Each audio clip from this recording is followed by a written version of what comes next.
Hello बच्चों, चलिए प्रश्न को पढ़ते हैं और समझते हैं। माना एफ आर से आर में अवकलनीय फलन है तथा एफ एक बराबर 4 है।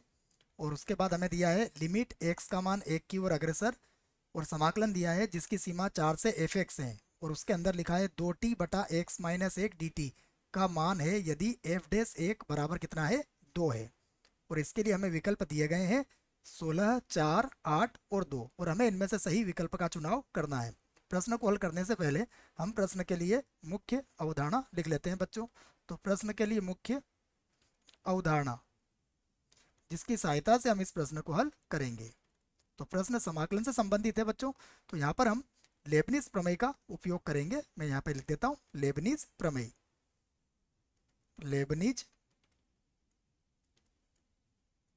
प्रमेय, इसका उपयोग यहाँ पर या प्रयोग यहाँ पर किया जाएगा। लेबनिज प्रमेय क्या होता है, देखो इसको मैं पूरा यहाँ पर इसका सूत्र लिख देता हूँ अच्छे से। d/dx, और मान लीजिए हमें समाकलन दिया है gx से hx, ये इसकी सीमा है। और ft dt, और हमें इसका अवकलन करना है। तो इसका जो सूत्र है जो आपको याद रखना है, ये होता है f of h of x। ये देखो जो ऊपर वाली लिमिट है ये होगा h ऑफ x। उसके बाद h ऑफ x का अवकलन, तो h डैश x हो जाएगा माइनस, फिर आएगा f ऑफ, अब ये नीचे वाली लिमिट आएगी बच्चों, तो ये आएगा gx, ये आ जाएगा gx। और उसके बाद गुणा में आ जाएगा इसका अवकलन अर्थात g डैश x। तो ये सूत्र आपको इस प्रश्न को हल करने में मदद करने वाला है। अब हम हमें जो दिया है उसकी बात करते हैं। हमें क्या क्या दिया है, देखो यहाँ पर दो बातें हमें दी हुई है, उन्हीं को मैं लिख लेता हूँ। यहाँ पर दिया है,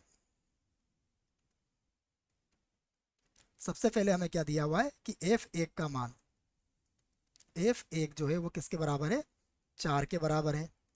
दूसरा मान क्या दिया हुआ है कि एफ डैश एक, ये किसके बराबर है, ये 2 के बराबर है। अब हमें जिसका मान निकालना है उसे हम हल करते हैं। तो उसे यहाँ से लिख लेते हैं हम। हमें ज्ञात करना है लिमिट एक्स का मान एक की ओर अग्रसर है, और उसके बाद लिखा गया है समाकलन 4 से एफ एक्स, ये लिखा गया है 4 से एफ एक्स, ठीक है ना बच्चों। यहाँ पर मान क्या दिए हुए, एफ एक का मान 4 और एफ डैश का मान 2, ठीक है। उसके बाद प्रश्न में जो लिखा गया है वो है 2t dt, और बटे में कितना है, बटे में है x-1, ऐसा कुछ दिया गया है देखिए। अब मैं इसको एक बार और लिख लेता हूँ बच्चों।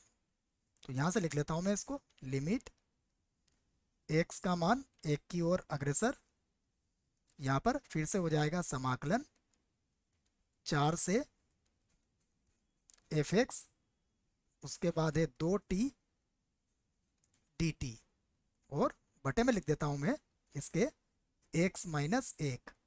ये मैंने पुनः इसलिए लिखा है कि यदि अब आपने x का मान 1 रखा तो ये कौन सा रूप बन जाएगा, देखो ये हो जाएगा हमारा 0/0 रूप बन जाएगा। कैसे बनेगा उसको चाहो तो समझ लो, नीचे तो 0 आ ही जाएगा। और ऊपर यदि आपने x का मान कितना रखा, 1 रखा, तो f एक का मान कितना है बच्चों, f एक का मान है 4, देखो आप। तो ये 4 से 4 सीमा हो जाएगी अर्थात ये 0 हो जाएगा। तो ये 0/0 रूप है। अब हम यहाँ पर लेबनीज प्रमेय का उपयोग करेंगे। तो मैं लिख देता हूँ यहाँ पर लेबनीज प्रमेय, तो मैंने लिख ही दिया है। यहाँ पर हम 0/0 रूप है, तो मैं एल हॉस्पिटल नियम लिख लेता हूँ। एल हॉस्पिटल हॉस्पिटल्स नियम से, नियम से। तो एल हॉस्पिटल नियम से हमें क्या करना पड़ेगा, अंश और हर का अलग अलग अवकलन करना पड़ेगा। तो यहाँ पर अंश और हर का हम अलग अलग अवकलन कर लेते हैं। तो ये होगा लिमिट एक्स का मान किसकी ओर अग्रसर है, एक की ओर अग्रसर है। तो ऊपर क्या आ जाएगा, देखिए ऊपर आ जाएगा d/dx, मैं पूरा जमा के लिख देता हूँ। ये होगा 4 से एफ एक्स, और ये है 2t dt, और बटे की बात करते हैं तो बटे में भी आ जाएगा d/dx, और किसका अवकलन करेंगे यहाँ पर, x-1 का अवकलन कर देंगे बच्चों। अब फिर से लिखते हैं इसको। तो ये लिखा मैंने लिमिट x का मान देखिए किसकी ओर अग्रसर है, एक की ओर अग्रसर है। अब यहाँ पर हम लेबनीज प्रमेय का उपयोग करेंगे। देखो तो यहाँ पर मैं आपको समझा देता हूँ कौन सा मान किस किस के बराबर है, जिससे कि और बेहतर आपको समझ में आ जाए बच्चों। यहाँ लिख देता हूँ मैं। देखो सबसे पहले अगर बात करें और हम सूत्र लगाएं तो सूत्र में हमें एच एक्स, ये केवल रफ में समझ रहे हैं हम, एच एक्स किसके बराबर होगा, देखो ये एफ एक्स के बराबर होगा, जिससे कि सूत्र में मान रखना आपके लिए आसान हो जाए। उसके बाद बात करते हैं हम कि जी एक्स क्या होगा। तो जी एक्स को अगर सूत्र से तुलना करें तो ये हो जाएगा 4। उसके बाद एफ टी क्या होगा, एफ टी जो है वो किसके बराबर है, वो टी के बराबर है। देखिए दो को तो हम अचर है उसको तो बाहर ले लेंगे। अब हम सूत्र में मान रखते हैं। देखो तो दो तो बाहर है, ये तो अचर है। अब यहाँ पर मैं कोष्टक लगा लेता हूँ।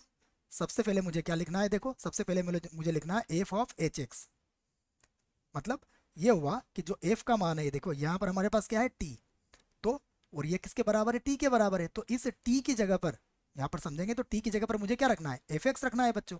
तो इस टी की जगह पर मैंने क्या रख लिया, यहाँ पर एफ एक्स रख लिया। उसके बाद एफ एक्स का अवकलन करेंगे जैसा कि सूत्र में लिखा गया है, तो ये हो जाएगा एफ डेस एक्स। यह सूत्र को आप आराम से देख सकते हैं।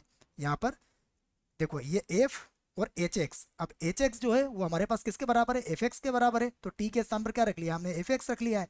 और फिर इसका अवकलन करा तो ये आ गया एच डेस एक्स, अर्थात क्या मिल जाएगा, ये एफ डेस एक्स आ जाएगा। माइनस फिर हम बात करें तो अब देखिए हमारे पास ये मान किसके बराबर है, मैं यहाँ पर लिख देता हूँ। ये तो हो जाएगा हमारे पास टी के स्थान पर कितना आ जाएगा, 4 आ जाएगा। तो ये 4 लिख दिया मैंने। फिर 4 का अवकलन करूंगा तो कितना हो जाएगा, 4 का अवकलन करते बच्चों ये 0 हो जाएगा। ये मैंने कोष्टक बंद कर लिया है। तो बस ये सूत्र आपको याद रखना है। उसके बाद x माइनस 1 का अवकलन करेंगे तो कितना आएगा, 1 आ जाएगा।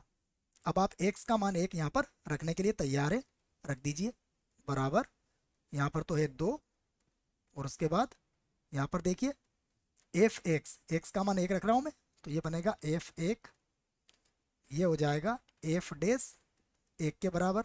इधर 0 लिखने की आवश्यकता है नहीं, और बटे में कितना है इसका 1, हालांकि उसको भी लिखने की आवश्यकता नहीं है। अब मान देखिए क्या क्या दिए हुए हमें, यहाँ तो आ जाएगा 2 और गुणा। अब मान देखिए एफ एक का मान किसके बराबर है, 4 के बराबर है। इसको लिख लिया मैंने 4, और ये किसके बराबर है, एफ डेस 1, ये हमारा 2 के बराबर है। देखिए दिया हुआ है तो ये लिख दिया हमने 2। अब इसको गुणा कर लीजिए तो 4 का बड़ा 2 बार बोलिएगा 8, और ये आ जाएगा हमारे पास 16। अब हम विकल्प देख लेते हैं कौन सा विकल्प सही है। तो विकल्प ए में आ रहा है 16, अर्थात विकल्प ए जो है इस प्रश्न के लिए बिल्कुल सही विकल्प होगा बच्चों। आशा करता हूँ आपको इस प्रश्न का उत्तर समझ में आया होगा। धन्यवाद।